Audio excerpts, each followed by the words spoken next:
Olha, a economia já vinha em dificuldades desde final de 2014, aprofundou a crise em 2015 e 2016.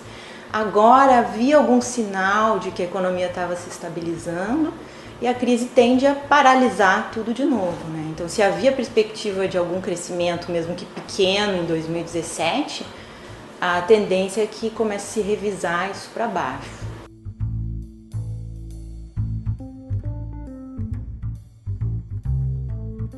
Recuperação ainda não dá para falar. O que está acontecendo, na verdade, é uma estabilização do nível de atividade num nível baixo, né? Então, se costuma dizer que se chegou no fundo do poço e agora a economia estava mais parada, né, nesse fundo do poço.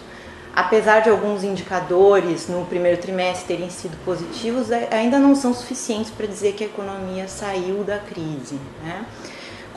O que estava apontando para uma perspectiva um pouquinho mais favorável? A inflação sob controle e o juro caindo.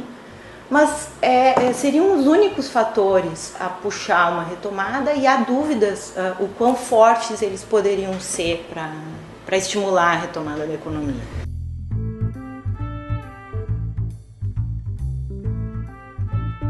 Sim, mas havia um consenso também de que seria uma retomada fraca. E muito fraca se comparada com as crises anteriores da economia brasileira. Nota que a economia brasileira tinha crises, mas retomava relativamente rápido o nível de atividade anterior à crise. O que diferencia essa crise é que provavelmente a gente vai demorar anos para retomar o nível de atividade de 2013 e 2014.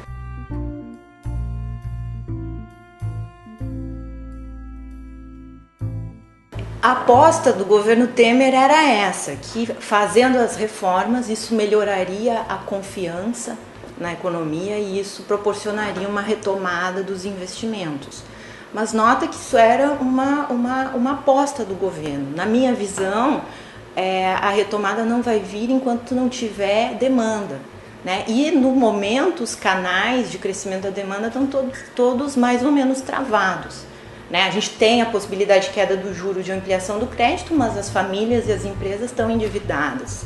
Os governos estão com problemas fiscais para poder retomar investimentos públicos. No caso das exportações, a economia mundial e o comércio mundial ainda crescem pouco. Então nós temos poucos canais, poucas perspectivas de expansão da demanda. E nesse caso a recuperação, se vier, tende a ser fraca. E as reformas, a aposta do governo é que fazendo essas reformas vai melhorar a confiança. Mas nota que essa é uma aposta parecida, por exemplo, com a aposta lá de 2015, de que fazendo um ajuste forte na economia, a confiança voltaria e os investimentos voltariam, e isso não aconteceu.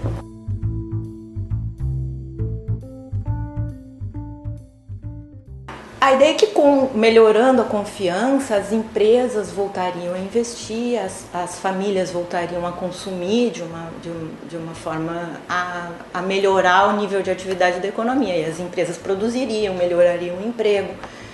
Mas isso na minha visão, é muito frágil. No seguinte sentido, por que as empresas vão investir se elas estão com uma elevada capacidade ociosa? E mesmo nas melhores perspectivas, essa capacidade ociosa vai demorar ainda a ser ocupada. Então o investimento tende a ficar ali naquele de reposição para o bem de capital que se depreciou e olhe lá, né?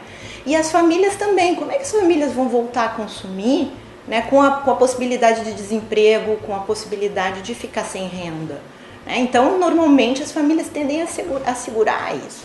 Então, enquanto o desemprego não começar a cair, enquanto não houver uma melhora mais significativa de perspectiva de retomada de consumo e de investimento, eu acho que a confiança não é suficiente para fazer a economia voltar a andar.